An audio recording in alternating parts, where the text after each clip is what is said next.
Roma, Palazzo San Macuto, sede del Copasir, Comitato parlamentare per la sicurezza della Repubblica. L'uomo tenta di sbucare dalla ressa di telecamere e taccuini, i microfoni puntati alla gola, le voci e le domande sovrapposte in mezzo ai flash. I giornalisti spingono, schiacciano, chiedono, affermano, gridano per stanare una risposta qualsiasi. Sgomita e raggiunge a fatica l'ingresso.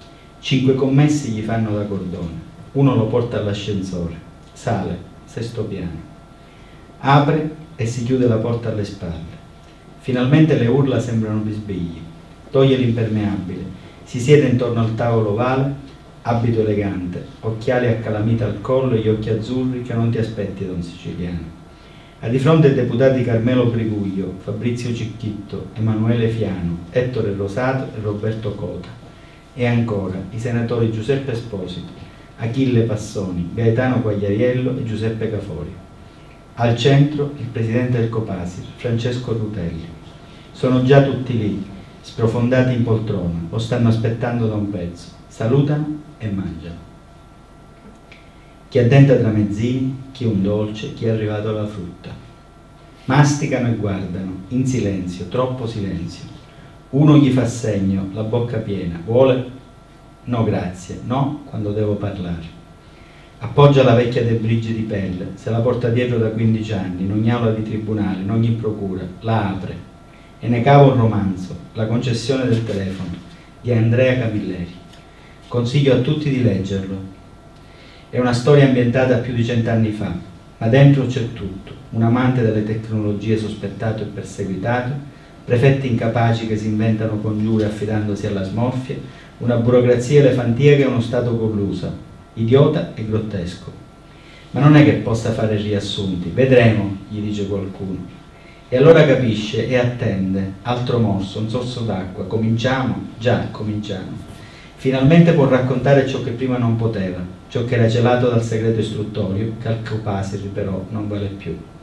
Ma lo sa che non è facile cominciare, sono passati appena 5 giorni da quando Silvio Berlusconi, da Olbia, ha lanciato l'allarme, sta per uscire uno scandalo che sarà lo scandalo più grande della storia della Repubblica.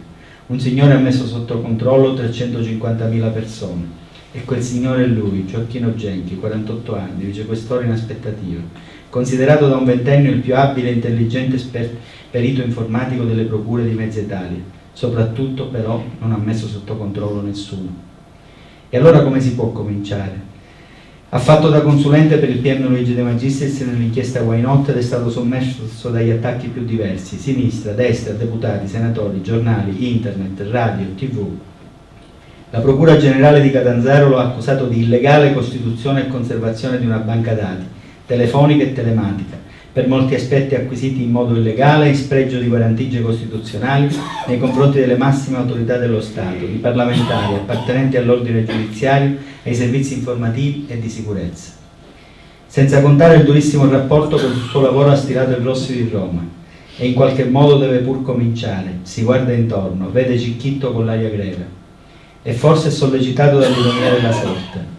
Nel 1987, l'anno in cui la polizia lo trasferiva nella Bolgia di Palermo, Cicchitto veniva riaccolto da Craxi nel Partito Socialista, dopo un breve excursus con tessera 2232 nella P2, la loggia massonica che secondo i maligni voleva devastare la Costituzione.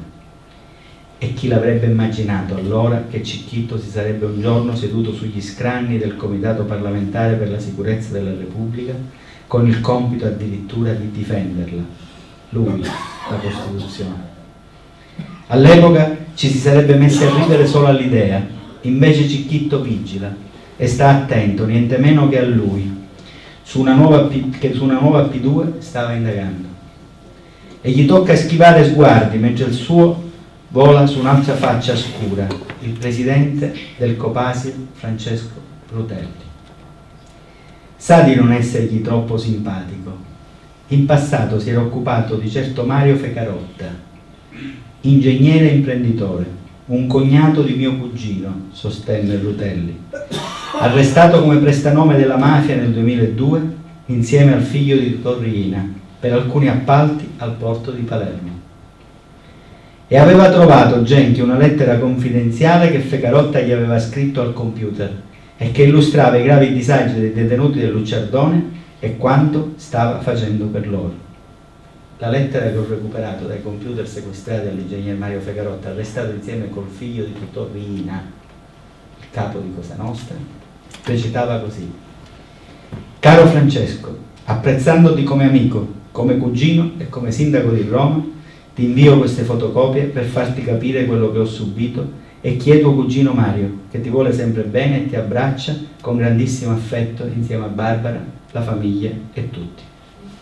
Io non vi tedio oltre con la lettura, anche perché questo serve per cogliere e capire come ognuno che se l'è presa con me una sua ragione per farlo, vi prego di credermi, la vera. Iniziamo con Rutelli per passare a tutte le vicende italiane, le scalate bancarie e le indagini sulle stragi. Le indagini sulle stragi che segnano il momento topico, non solo della mia vita, della mia carriera, ma dei destini dell'Italia. Delle stragi con cui si è traghettata l'Italia dalla Prima Repubblica alla Seconda Repubblica. Delle stragi con cui si è trovata la soluzione per cambiare i destini dell'Italia dopo che una classe politica era stata messa sotto accusa da Mani Pulite ed era arrivata a livelli di assoluta e totale impresentabilità. Io non so quanti di voi si ricordano quello che è accaduto a Roma all'uscita di Craxi dall'Hotel Rafael con il lancio delle monetine ad opera dei giovani militanti del Fronte della Gioventù, il movimento giovanile dell'allora Movimento Sociale Italiano Destra Nazionale. Giovani che, a parte le aberrazioni e gli assurdi delle nostalgie fasciste, avevano dentro di sé una forte carica, una forte idealità del senso dello Stato, del senso della giustizia, di quel senso dello Stato con la quale quegli stessi giovani, con lo stesso partito, osannavano ai magistrati di Mani Pulite e alle forze dell'ordine. Quei giovani lanciarono quelle monetine al grido di Via Craxi. Fra quei giovani c'era un loro esponente che si chiamava Alemanno. Quell'Alemanno che oggi è sindaco di Roma e che da sindaco di Roma sta tenendo fede a quell'impegno dell'Hotel Rafael, del grido Via Craxi, perché da sindaco di Roma sta intitolando a Craxi una importante via di Roma. Ecco, questa è la coerenza dei politici italiani che hanno messo sotto i piedi la loro dignità, quel briciolo di dignità che ancora gli rimaneva. Questo vi dà l'idea di che cos'è la storia.